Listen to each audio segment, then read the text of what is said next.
मैं शुरुआत संखदीप आपसे कर रही हूं कि ये जो बयानों की तपिश जिसका मैंने जिक्र किया, और ममता बनर्जी अगर 4 महीने बाद एक नरमी का बयान संकेत देती हुई दिखी तो बेवजह तो नहीं होगा। क्या दांव ममता बनर्जी का, कौन सी हवा का रुख भांप रही है ममता बनर्जी? देखिए गरिमा जी, इसका 2 कारण हो सकता है। एक कारण हो सकता है कि ममता जी भी मान रहे हैं कि ये जो 400 पार के जो बातें हैं ये होगा नहीं, बीजेपी का सीट बहुत कम हो जाएगा। वो अपना जो क्लोज फ्रेंड में वो भी ममता जी बोल रहे हैं कि बीजेपी इतना ज्यादा बीजेपी को सीट नहीं मिलेगा। तो एक तो उनका उम्मीद है, और पोस्ट सिचुएशन का जो इक्वेशन के बाद आप भी कह रहे हो कि वो भी है। दूसरा एक कारण और भी है, बंगाल में जो अभी तक 4 चरण का जो इलेक्शन हुआ, चुनाव हुआ, उस 4 चरण में कांग्रेस लेफ्ट का मतलब जैसे बगलपुर, मुर्शिदाबाद, ममता बनर्जी इस फेज में खुल के इंडिया को सपोर्ट करने के बाद नहीं कह सकते थे, क्योंकि उसका फायदा कांग्रेस को और लेफ्ट को मिल जाता। तो शी वाज कॉशियस। तो अभी जो फेजेस है ना, 5th, 6th और 7th फेज, यहाँ पे कांग्रेस और लेफ्ट का उतना स्टेक नहीं है। और यहाँ पे जब बोलना कि आई विल सपोर्ट इंडिया, उसका मतलब यह है कि जो सेकुलर वोट्स है और जो मुस्लिम वोट्स है, इसको थोड़ा और पोलराइज करने की कोशिश है टीएमसी की तरफ। तो ये एक दूसरे भी कारण है कि जो 5th, 6th, 7th फेज यहाँ पे लेफ्ट और कांग्रेस, हालांकि उनका कैंडिडेट है पर कोई चर्चा में नहीं है, कोई सिग्निफिकेंट वो नहीं है। इस 3 फेजेस में there is direct fight between TMC and BJP. तो जब बीजेपी और टीएमसी में डायरेक्ट फाइट है तो ममता बनर्जी ये दिखाने की कोशिश में है, देखो यहाँ पे बीजेपी को हम ही रोक सकते हैं।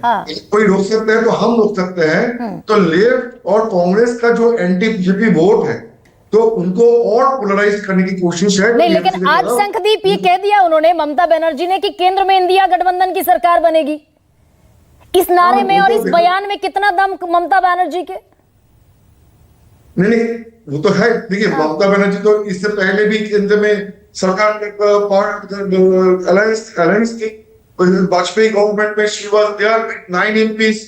नहीं, अभी 2024 में अगर ममता बनर्जी ये कह रही हैं कि भाई केंद्र में इंडिया गठबंधन की सरकार बनेगी, तो ये भी 400 पार के जैसा नारा है, या जमीन पर इसकी कोई असलियत भी है? बंगाल की स्पेशली बात करें, ऐसा नहीं है। बंगाल में it is very close contest और वेरी इंटरेस्टिंग। ये एक बात मैं आपको कहता हूं कि देखिए, पहला जो फेज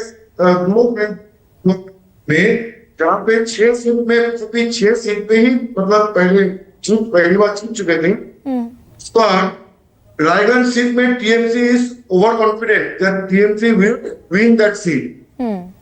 इन बालूरघाट सीट, वो बालूरघाट में भी बीजेपी उतना कॉन्फिडेंट नहीं है। मतलब पहले बार जो सीट बीजेपी जीते थे, आप मान लीजिए चौथा चरण में आसनसोल सीट में चुनाव हुआ, तो आसनसोल सीट कॉन्सिक्वेंटली 2 बार बीजेपी जीते हैं, पर बीजेपी कॉन्फिडेंट नहीं है कि बीजेपी आसनसोल जीत पाएंगे कि नहीं पाएंगे। तो ये सारे फैक्टर्स है और इंडिकेशंस है, और ये भी ममता बनर्जी को कॉन्फिडेंस दे रहे हैं। ये भी नहीं, तो एक सवाल ये भी है ना, फिर एक सेकंड शंखदीप, एक सवाल ये भी है कि पिछले चुनाव में 40% के वोट शेयर पर खड़ी हुई थी भारतीय जनता पार्टी और 43% के वोट शेयर पर थी टीएमसी, यानी कि एकदम क्लोज कॉन्टेस्ट था। 18 और 22 में मात्र 4 सीटों का फर्क था। तो यानी कि बीजेपी ने वहां न सिर्फ पेनिट्रेट किया सीटों में, बल्कि वोट शेयर में भी पेनिट्रेट किया। 40% का वोट शेयर बीजेपी को पश्चिम बंगाल में। भट्टा जी, मैं आपको मतलब विद ऑल रिस्पॉन्सिबिलिटी बोल रहा हूं कि ये जो 40% वोट आपको दिखाई दे रहा है ना, ये बीजेपी का अपना कोर वोट नहीं है। बीजेपी का कोर वोट बंगाल में होगा 22 से 24%। बाकी है एंटी टीएमसी वोट। जो टीएमसी के खिलाफ वोट है, उनको लगा कि बीजेपी हरा सकता है तृणमूल को, इसीलिए लेफ्ट और कांग्रेस का भी वोट चला गया था बीजेपी की तरफ। ठीक है, तो ये बीजेपी का अपना 40% वोट नहीं है। ये खिसक कर आया, ये लेफ्ट से खिसका और कांग्रेस से खिसका। ज्यादा से ज्यादा लेफ्ट से खींचा। मतलब कहीं कहीं सीट पे ऐसा है कि लेफ्ट को 2014 में जहां पे 4 लाख वोट मिला, 5 लाख वोट मिला, वो वोट घट के 1 लाख हो गया, और बीजेपी का 1 लाख वोट बढ़ के 5 लाख हो गया। तो ये क्लियर इंडिकेशन है कहां से वोट आ रहे हैं, आपको दिखाई दे रहा, साफ साफ दिखाई दे रहा कहां से वोट आ रहे हैं। चलिए तो मैं एक बार दूसरा एक मजा है, जैसे रायगंज सीट का बात मैंने आपको कह दिया। रायगंज सीट में बीजेपी के पास था, क्योंकि पिछले बार रायगंज सीट में 4 कॉर्नर इलेक्शन हुआ था। TMC, BJP, left and Congress. तो क्या हुआ जो इंडियन वोट प्रेफरेंशियल हो गया बीजेपी की तरफ, और जो सो कॉल्ड सेकुलर वोट वो 3 हिस्सों में बांट गया। बट टीएमसी इस बार उम्मीद कर रहे हैं कि रायगंज में it will be a total polarisation, TMC versus BJP. अगर सब कुछ पोलराइजेशन वहां पे हो रहा है, वो है, तब टीएमसी का जो दावा है वो सच निकल भी सकते हैं कि रायगंज सीट बीजेपी से टीएमसी की तरफ आ सकते हैं। हाँ, नहीं, it's not only about 1 seat ना शंखदीप, लेकिन मैं और गहरा नहीं, मैं एक सीट की बात नहीं कर रहा हूं।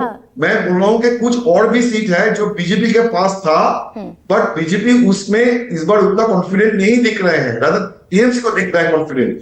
हालांकि ये है, बंगाल में बीजेपी का सीट बहुत कम होगा नहीं, जो पहले बार था, कुछ सीट घटेगा, कुछ नया सीट जुड़ेगा भी, नया सीट जुड़ेगा। तो सबसे बड़ी बात जो आप कह रहे हैं, मैं 40% के वोट शेयर को अगर कंसीडर करूं बीजेपी के,